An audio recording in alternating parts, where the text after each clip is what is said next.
It's a great game. But thank you for opening up the center here. But you know, where folks, places where people get together, family, coffee after church, just gathering old friends, you know, talk about it. And so people get the real fact. Because there's young people out there say, well, there'll never be anything for me. You know, other people say, oh, nothing ever works. I don't need to vote. I don't need to participate. No, you do need to participate. And things never work as well as they should. That's for sure.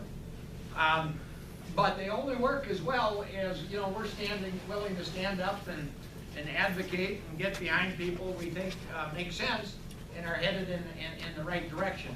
And it's all about education and information of our friends, our neighbors, our cousins, our relatives. Caucuses, go to the precinct caucuses, go to the Republican caucuses, go to the Democratic caucuses. You know, get involved. And people in the country don't even bother to go vote anymore. That's not good. There's a reason. There's a reason. What they present doesn't always it gets tabled before it gets. Yeah. And as well, I can tell you why there are some people that don't like me. Okay. I've been the recipient, and I'm not the only one, of millions and millions of dollars of negative ads against me. I look at some of those ads and I say, hell, I don't even like me, you know. But that's not me. The me that's presented in these negative ads, you know, and I'm sure my opponents could, you know, say the same thing.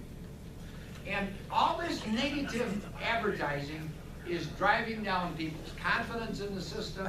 It's driving down voter participation. It's driving down voter confidence. And I think it's all because of this Citizens United that allows, you know, all this untold amounts of what we call dark money, because people don't even have to disclose it in many cases where it came from. And they basically just go out and tell lies. And they're telling lies about my opponent. They're telling lies about me. And they just have no regard for the truth. And the Supreme Court has ruled over the years, in the interest of democracy, candidates for political office don't have the same right as citizens do. I mean, you can't sue them for libel or slander in the way that most of you in the room could if somebody went out and said those things about you. So in the interest of preserving democracy, they say, well, you know what, anything goes. Well, I tell you what, all this dark money, all this negative advertising, does anybody have any idea what went into our last election contest? Yeah, well, they've accounted for over 17 million. How many in poverty could be fed with that money? Exactly. How many people? How many houses could we build? Yeah. You know, How many houses? Shame on our country. Yeah. Oh, yeah, big time shame. We'll have to get you under a And we're the only, you know, to the best of my knowledge, we're the only developed democracy in the world that allows that. And you know, we didn't come here to talk about it, but another time I'd be glad to tell you what my initiative. And by the way, I'm going to announce it here early February. I got my first Republicans co-sponsor with me to stop this Citizens United and all this dark money. So this is not partisan. You know, you hear Donald Trump talking about the perverse effect that this thing is having. You hear Democrats talking about it. I've got my first Republican co-sponsor that's going to go in on my legislation. There's going to be more to come. So this is not a partisan issue.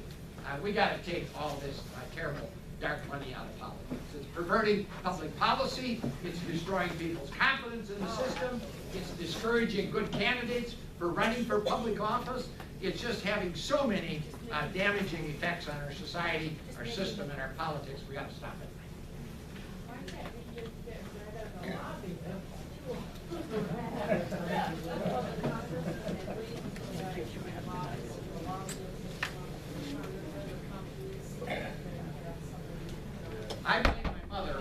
I blame my mother for this. But when I left the Congress in 1981 voluntarily, without duress, in fact, I was on Jack Anderson's list of the most respected members of the Congress at that time, I made a pledge and a vow to myself I was not going to become a lobbyist. Because I looked at that as, you know, taking money to take advantage of your friendships. And I have nothing against people who lobby. I mean, that's fine. That's an honorable profession, as long as the money isn't trumping, you know, knowledge and good judgment. So I never did it. But you should see some of the money some of these former members make lobbying. It's pretty awesome. It's pretty obscene. You should see how much of it comes from the insurance industry, how much of it comes from the pharmaceutical industry, how much of it comes from the Wall Street industry. And those are some powerful forces.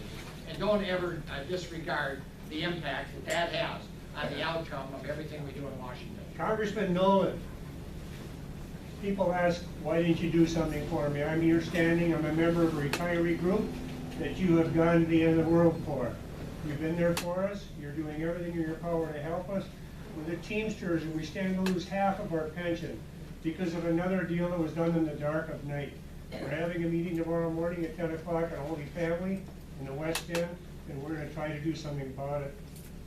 But you've been helping us, and it's a great morale booster, so thank you. Well, thank you. That's the same kind of thing we don't want to happen to Social Security. And I'm looking forward to the meeting tomorrow. And I want, among other things, tell you about a meeting I had with Ken Feinberg. Okay. Yeah, I'm cautiously optimistic how this thing's gonna go. So we'll see you tomorrow. Sorry to be the bad guy, we really gotta get going. Thank you, everybody, for being I assume these here. meetings are private meetings. That one, I actually think Oh yeah. Well, one of them is tomorrow, I think. Yeah. I'm not.